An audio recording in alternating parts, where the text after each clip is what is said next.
Kita langsung mulai bro ya. Hari ini, Ya. wah luar biasa ini Bitcoin bro. Luar biasa. Bitcoin di 104.000. Jadi kan tambah kaya. Udah 1,7 miliar ya bro ya. Yes. Gimana nih orang Baru yang masih nggak ya. percaya Bitcoin udah 104.000? Ya mungkin mereka baru percaya kalau udah 20.000 nanti ya. Tapi ntar dibilang sales. 2034 gitu ya. Ya emang sales ya mungkin.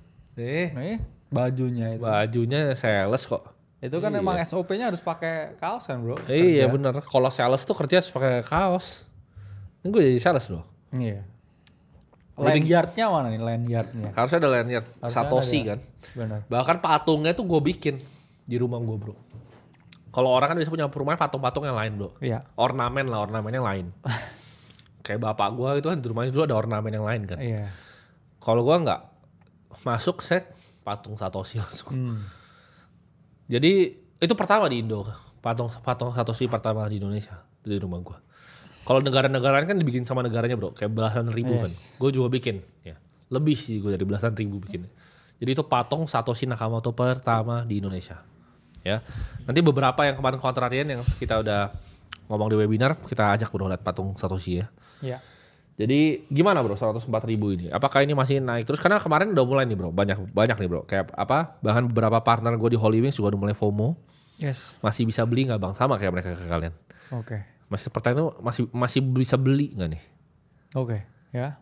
Apakah ada potensi koreksi dan apakah ini saat yang masih bisa beli? Oke. Karena mereka nanya itu terus bro. Dari 20.000 masih bisa beli nggak? 30 masih bisa beli nggak? Gimana bro? Oke ya, kita udah bahas ya untuk teman-teman potensi beli yang paling ideal itu tepatnya di bottom ya. Kita live di 76.000, 77.000. Bilang ke teman-teman semuanya waktu itu adalah saat yang terbaik untuk membeli. Sekarang gimana nih di level 104.000? Menurut saya ini bukan saya secara bold ya klaim ini area yang nggak boleh membeli. Karena ingat bro, kan hak-hak mereka dan ini market. Bitcoin juga bukan punya kita juga. Betul. Kita nggak ada say di Bitcoin. Bener, kalau bisa kalian gerakin. mau beli ya silakan. Maksudnya saya bukan orang yang punya Bitcoin juga. Iya betul. Tapi sebagai pengamat di market ya, ini kalau menurut saya pribadi ini area yang saya bilang gray area. Meskipun ini warnanya red ya, udah saya berubah jadi gray lah ya. Nah, gray area dalam artian ini adalah mendekati ya area resistance. Teman-teman, apa itu area resistance? Itu adalah area jual. Ini kita udah mendekati titik all time high-nya lagi. Yang mana sama seperti supply and demand. Ya, ini contohnya misalkan oke, Bitcoin dulu pernah di 105.000. Terus ada orang yang jualan di 105.000 nih di sini. Nah, harga turun. Kemudian orang yang di sini tuh masih melakukan pembelian sampai dia di 105.000 lagi. Nah, orang yang dulu ya jual di 105.000 atau yang nggak kebagian jual lagi di 105.000, mereka berpikir oke, saya jual lah di 105.000. Akhirnya apa? Dia turun sampai 76. Nah sekarang dia ada di area 105.000 lagi. Yang dulu mungkin ngerasa oke, harusnya dulu saya jual. Nah ini mungkin mereka berpikir oke, sekarang saatnya saya jual. Itulah mengapa ya kalau kita ngomong sekarang, saya mending nunggu area ini flip. Ya. Apa artinya area flip? Yaitu adalah kita bisa menembus price range di atas 105.000 ini ya. Kita melakukan breakout di sini dan ya harga rally seperti ini. Itu menunjukkan apa? Kalau orang yang mau menjual di 105.000 yang dulu ini udah nggak ada lagi.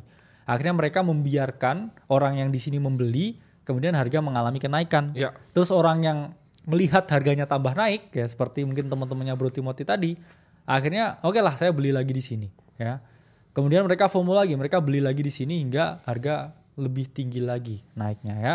Kita selalu bilang ke teman-teman ya 100.000 itu adalah target pertama kita di siklus ini dan udah tercapai ya. Ingat ya teman-teman, kita udah sejak 2023 ya di sini, bahkan 2022. Dan kita punya target kedua sebenarnya di 120.000 yang mana ya kita berharap bisa tercapai pada akhir tahun ini. Yes. Nah, kalau mungkin teman-teman di sini yang masih pemula mungkin banyak yang bingung ya. Kenapa kita banyak menggunakan analisa teknikal? Karena Bitcoin itu adalah aset yang sedikit berbeda. Bitcoin itu cuma bisa dianalisa fundamental pakai pertumbuhan global liquidity, teman-teman. Yes. Jadi kalau lu pada pakai indikator fundamental lain menurut gua keliru ya. Jadi Bitcoin tuh kadang nggak ada hubungannya sama kapan barang ada di exchange atau barang di luar exchange, itu nggak ada hubungannya. Karena lu nggak bisa benar-benar tahu apakah barang itu hot wallet exchange yang belum dipindahin atau bagaimana. Jadi indikator yang real tuh cuma jumlah uang yang dicetak. Itu fundamental, that's it. Tapi mostly mungkin sekitar 90% bro, pelaku kripto tuh menggunakan technical analysis. Jadi makin banyak suatu komunitas tuh menggunakan suatu analisa, makin tinggi kemungkinan analisa itu berhasil bro. Iya. Karena berarti kan banyak yang memiliki view yang sama. Karena market itu simple bergerakannya antara fear sama greed-nya manusia. Jadi manusia serakah atau manusianya ketakutan. Dan biasa makin banyak dipakai analisanya. Kalau semuanya analisa Bitcoin pakai ETA, maka analisa teknikal itu justru akan works. Dan selama pengalaman kita ya works bro ya. Ya orang bisa bilang ini ya self-fulfilling prophecy juga. Iya. Dalam artian ketika ada beberapa orang, sekumpulan orang, sekelompok orang yang percayakan tesis tertentu, orang lain cenderung mengamini dan ya rippling effect, semuanya mengamini. Betul. Dan akhirnya 76 jadi bottomnya. Betul. Sama waktu itu seperti kita lihat ya, ini kenapa waktu itu 76 kita bilang potensi bottom, yaitu adalah di monthly chart ya. Ada 13 EMA dan juga itu area order block ya di monthly chart.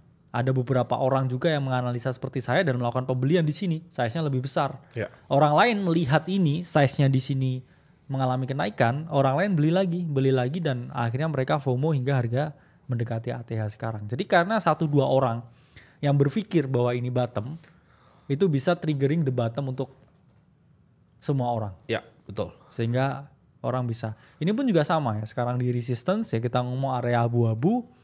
Kalau orang di sini ya merasa bahwa oke, aku nunggu breakout dulu dan setelah breakout orang pada beli semua, ya harga bisa lanjut mengalami kenaikan. Tapi kita ngomong ini adalah gray area yang mana orang harus hati-hati juga. Ya, nah ini dia pertanyaan. Bagaimana cara mengelola emosi saat pasar itu bergerak tidak sesuai ekspektasi Anda? Nah ini market itu unik ya. Dimana kadang lu bisa bener dan market itu bilang lu salah. Kadang lu bisa juga salah, market bilang lu bener. Jadi penting untuk teman-teman bisa manage yang namanya emosi. Karena lu gak akan selalu mendapatkan apa yang lu mau. Lu harus terbiasa dengan, kalau bahasa finance itu variance teman-teman. Ya, jadi market itu selalu ada variance-nya. Jadi di saat lu analisanya sebenarnya benar, tapi market bilang lu salah, lu hilang duit. Bisa terjadi. Ya. Gimana kalau menurut lu bro? Ya, cara mengelola emosinya? Ya secara probabilitas kan 50-50 sebenarnya. Market itu antara bisa naik atau turun. Ya. Tapi kalau kita tarik dalam jangka panjang, dia cuma naik ya. Terutama Bitcoin. Jadi kadang-kala kita ini punya analisa yang benar, tapi kita tetap rugi. Kadang juga kita tanpa analisa tapi untung juga. Ada yang namanya istilah beginner's luck. Mungkin kita nggak tahu apapun, nggak ngerti marketing seperti apa dan kita tetap dapat untung. Ya. Ada juga ya orang yang udah nganalisa ya secara maksimal tapi dia tetap rugi juga. Itulah pentingnya teman-teman kita ngomong manage ekspektasi. Ya. Jangan emosi dulu. Karena kalau ekspektasi udah bisa di-manage, baru emosi ini bisa di-manage juga. Karena orang kalau punya kesalahan ya untuk memiliki ya ekspektasi yang terlalu tinggi, itu emosi mereka juga akan membebani juga. Jadi awalnya ya memang ekspektasinya emang harus di-set dulu bener. Kalau Bitcoin naik sekian, ya seberapa potensi keuntungan yang saya miliki dan jangan dibalik ya. Jadi ekspektasinya dulu harus dikontrol, baru bisa ya manage emosinya. Karena itu selalu kayak dua hal yang ya berkaitan dengan erat sebenarnya. Jadi teman-teman harus bisa untuk menganalisa ya apa emosinya sekarang itu. Tapi cara jaganya gimana Bu? Biar emosinya nggak lari ketika dia mikir apa keputusan dia benar terus market bilang oke lu salah. Karena ada dua hal ya teman-teman di sini tuh. Pertama, apakah kamu mau kayak jadi orang yang benar atau dua mau jadi orang yang cuan? Ya. Karena kadang-kala saya juga nggak masalah nih, misalkan saya salah tapi saya tetap dapat untung ya. Daripada kita oke saya benar tapi saya nggak dapat untung apapun. Ya itu kadang-kala juga hal yang ini. Sama seperti sekarang lah ya. Saya juga punya exposure di Bitcoin tapi sekarang saya lihatnya ini resistance ya. I love to prove to be wrong ya. Ini resisten tapi harga tetap naik. Anyway saya juga tetap untung. Tapi kan saya salah juga ya. Karena mikir ini bukan tepat buat membeli. Betul.